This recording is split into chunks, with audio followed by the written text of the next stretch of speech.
What if I told you Cleopatra walked the earth while the Great Wall of China was still being constructed? Or that Harriet Tubman was still alive during the age of electricity? History isn't a straight line, and these overlaps will melt your brain.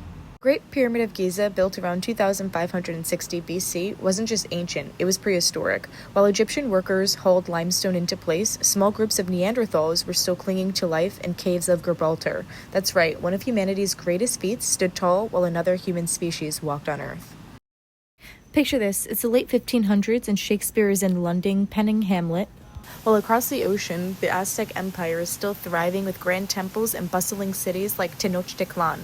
Cleopatra was Egypt's last pharaoh, ruling from 51 to 30 CE, just as China's rulers were linking and expanding the Great Wall of China to defend their empire.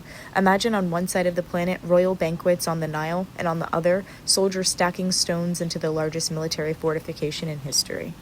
Harriet Tubman was born in 1822 and lived long enough to meet the modern age. While she was risking her life to free enslaved people in the mid-1800s, Nikola Tesla was pioneering wireless electricity and dreaming of global communication. While Plato and Aristotle were debating the meaning of life in Greece, the Maya were charting the heavens with astonishing accuracy. Two civilizations thousands of miles apart, both obsessed with understanding the cosmos.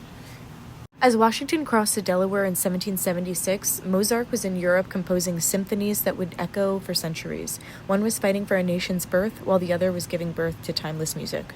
In the early 1100s, Viking explorers were still sailing Europe's coast, while in Cambodia, thousands of workers were building Angkor Wat, the largest religious monument in the world. Raids in the north, temples in the tropics. The Eiffel Tower opened in 1889, the same exact year that the company would become Nintendo was founded in Japan. So yes, the Eiffel Tower and Mario are basically the same age. Leonardo da Vinci and Michelangelo were both alive and working in Florence at the exact same time. In fact, they were actually rivals and were competing for the public's adoration and commissions. Which one is your favorite?